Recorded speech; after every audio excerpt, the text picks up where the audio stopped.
Greetings everyone. Today we are going to explore solving systems of equations by substitution.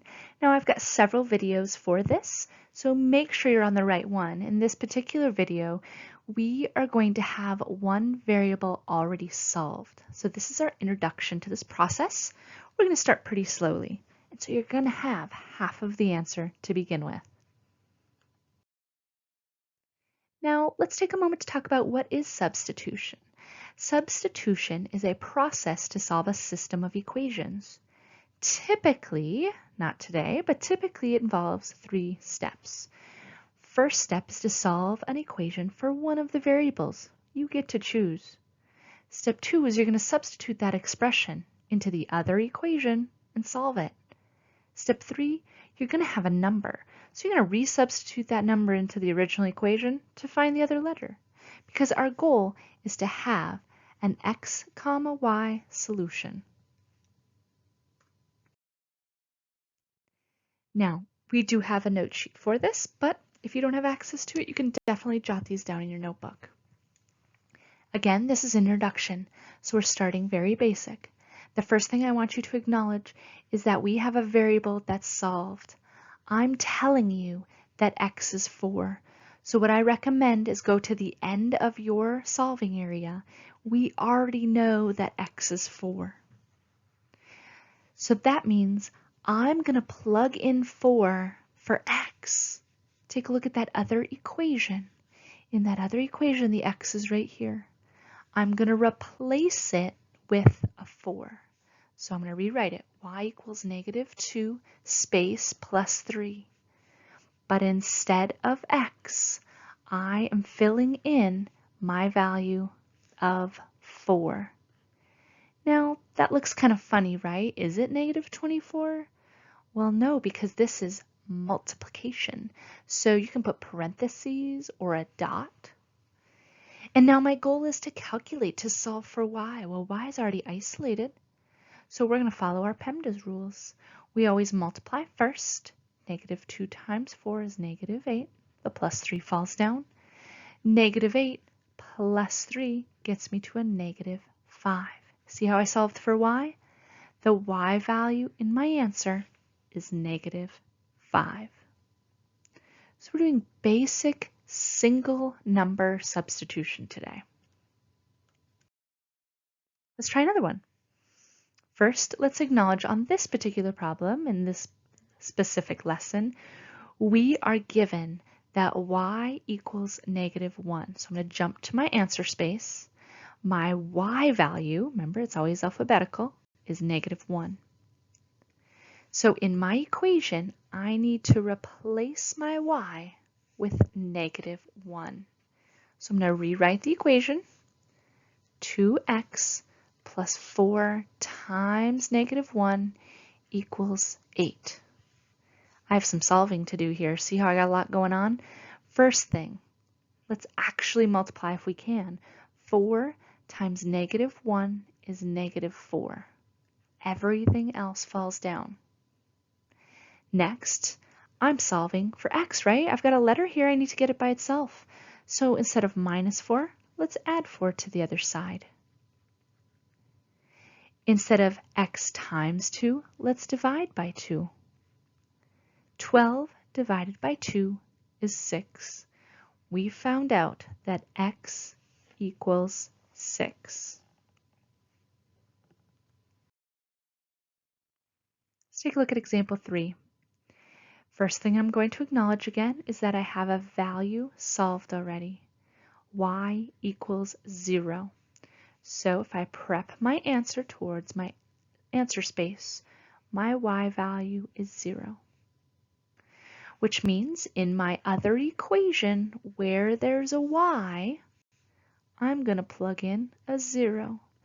And I'm going to keep the entire rest of the equation. See how I just plugged it in? Instead of y, 0. Well, let's take a look. That leaves me with an equation to solve. I need to isolate x. I have to solve for x. So I'm going to do PEMDAS backwards. Instead of -14, let's kick it to the other side and add 14. The 2x falls down. Instead of x times 2, let's divide by 2. X falls down. 14 divided by 2 is 7. We found our x value. Let's take a look at example 4. I have an x value of 7, so I'm going to replace x in the other equation with a 7. If I bring everything else down from that equation, see how I did that? I have an equation to solve. Oops, I want to set up my answer, right? X is 7. I think it's helpful to set it up at the beginning so you know what you're getting into. Now, I'm solving an equation. Instead of positive 7, let's minus 7. Instead of times 2, let's divide by 2. Oops, I put a 3 there. Divide by 2. Y falls down. Now, does 3 divide by 2? It doesn't. Remember, if it doesn't divide, we can leave it as a fraction. My y value is 3 over 2. It is okay to have a fractional number in the end. Now, I wouldn't have you graph that, but hey, we're just solving algebraically. That's okay to have an answer like that. Let's take a look at example 5. I see the value isolated is -1. So if I set up my answer, -1 is my x value.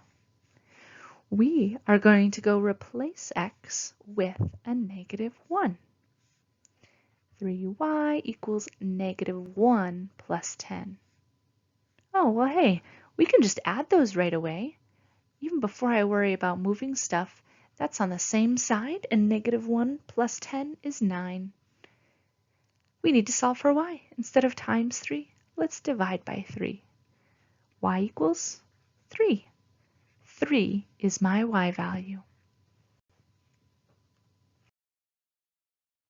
Let's take a look at the last one. Now we're adding just a little bit of extra information here. You'll likely see something like this on your homework.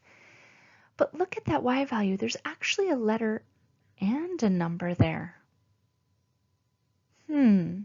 I can't prep my answer yet, but what I can do is instead of y, I'm going to fill in 3x.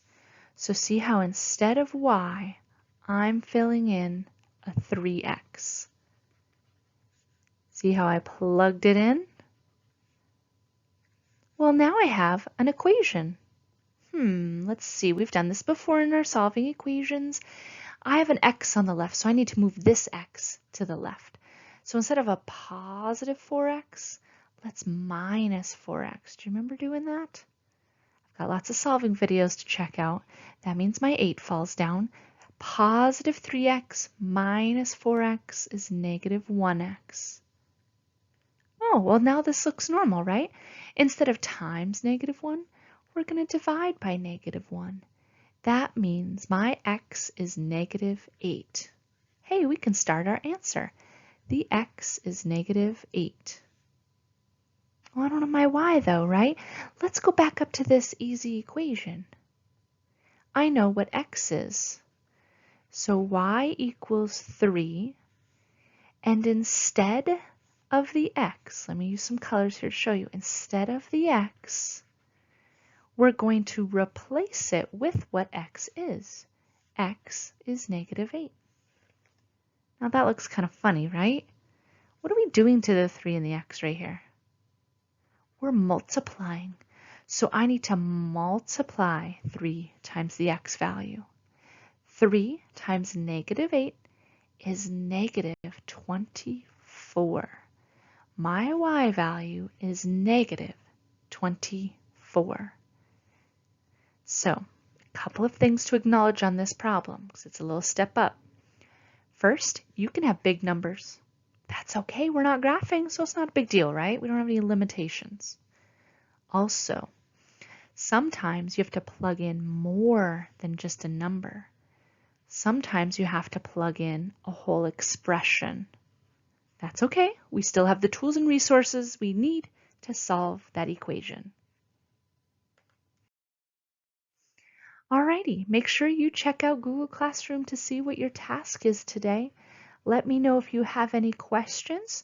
Make sure you are checking out the correct video for that particular day. And until next time, have a good one.